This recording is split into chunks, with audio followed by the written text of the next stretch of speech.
The FBI has reopened an investigation into the 2022 SCOTUS leak regarding the Dobbs decision that eventually removed constitutional protections for abortion rights and kicked that decision to the states. The investigation has already revealed some interesting and maybe hopeful insights into Justice Amy Coney Barrett's thinking. And I say maybe hopeful because Barrett, who you might remember was appointed to Trump in the last few months of his first term, well, she was confirmed to the Supreme Court just about a week before the 2020 election, which would see Trump eventually voted out of office. And at the time, she was seen to be an incredibly weak choice for a Supreme Court justice.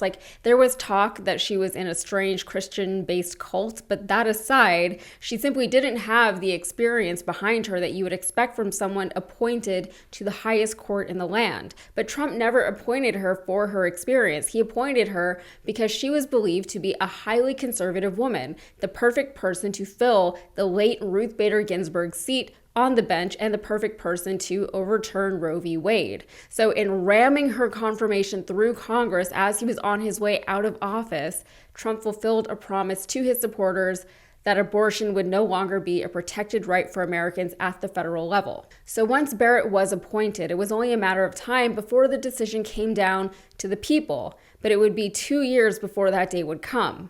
In the meantime, there was still plenty of debate around the issue and some barely flickering hope that the now very conservative-leaning court would actually do its job and serve the American people, not the Republican agenda. There was a small possibility that the judges would see how widely popular abortion rights were among Americans, or how devastating the health implications of eliminating rights to abortion would be, or how many physicians would find it difficult to actually do their jobs under this kind of government scrutiny, or how obviously religious and non-secular the anti-abortion movement is. But then in 2022, the leak came, and that leak confirmed what we all sort of knew was inevitable, even though we didn't want to admit it, that the court would be overturning Roe v. Wade.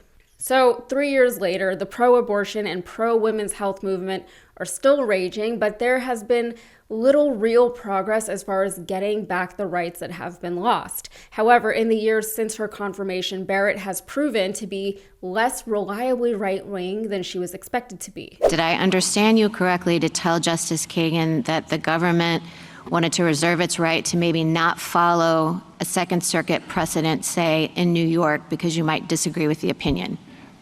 Our general practice is to respect those precedents, but there are circumstances when it is not a categorical practice. It is, and that is not this administration's practice or the longstanding practice of the federal government. And I'm not talking about in the Fourth Circuit, are you going to respect a Second Circuit? I'm talking about within the Second Circuit. And can you say, is that this administration's practice or a longstanding one? As I understand it, longstanding policy of the Department of Justice. Yes, that we generally, as it was phrased to me, generally respect circuit precedent, but not necessarily in every case. And some examples might be a situation where we're litigating to try and get that circuit precedent overruled and so forth.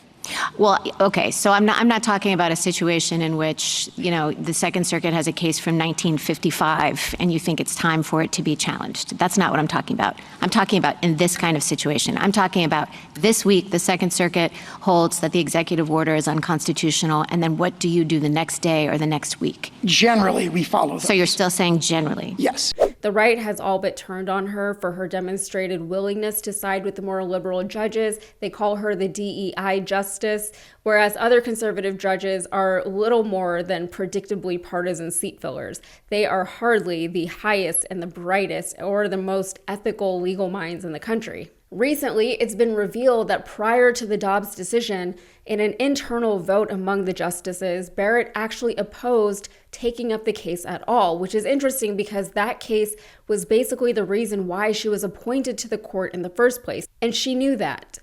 The other conservative judges decided to hear the case anyway, assuming that once Barrett was forced to issue a judgment that she would rule against abortion rights, and ultimately they were right and she did. But while Barrett might be personally conservative in her views, she is a staunch constitutionalist, which is likely the reason why she's opposed Trump and his agenda as often as she has. For instance, while she was a professor at the University of Notre Dame, she was known to tell her students that the U.S. has bound itself to the Constitution the way Odysseus tied himself to the mast of his ship to resist the call of political sirens. So you may be wondering, what does any of this matter, especially in the realm of abortion rights and women's health care? She's already done the thing that we didn't want her to do. But overall, the Supreme Court is meant to be an independent body of government. And I know it's easy to forget that sometimes, especially now when we have such a partisan court that is overwhelmingly conservative and that so often rules against the will of the people and even against what seems to be protected by the Constitution. That's not even to mention the blatant corruption that has taken hold of the court, with several of the judges unabashedly engaged in conflicted interests and bribery. Barrett has, strangely enough, emerged from the court as a small but significant reminder that there are those in positions of power, even people who are supposedly on the right wing of our American politics, who are willing to stand up against Trump and his agenda. Apparently, there is a line too far when it comes to Trump. It just took us way, way too long to find it, and the line was much further out than most of us would have liked to have seen. And look, I don't want to give her too much credit, okay? She did vote, for example, to give Trump full immunity as though he were a king in this land, truly above the law, above consequence, above retribution. She also, along with her conservative colleagues on the bench, set us up in this country for the worst of Trumpism, a lot of which we are currently seeing on full display. Perhaps they're slowly beginning to understand the breadth of that decision, but these are the highest and brightest legal minds in the country. They are represented by the balanced scales of justice. If so many of us could foresee the disastrous results of their decision, then why couldn't they? But then there are other instances where the court has opposed Trump in a way that we are all very grateful for. And the court is in a position to actually do something about the monster that they've helped to create.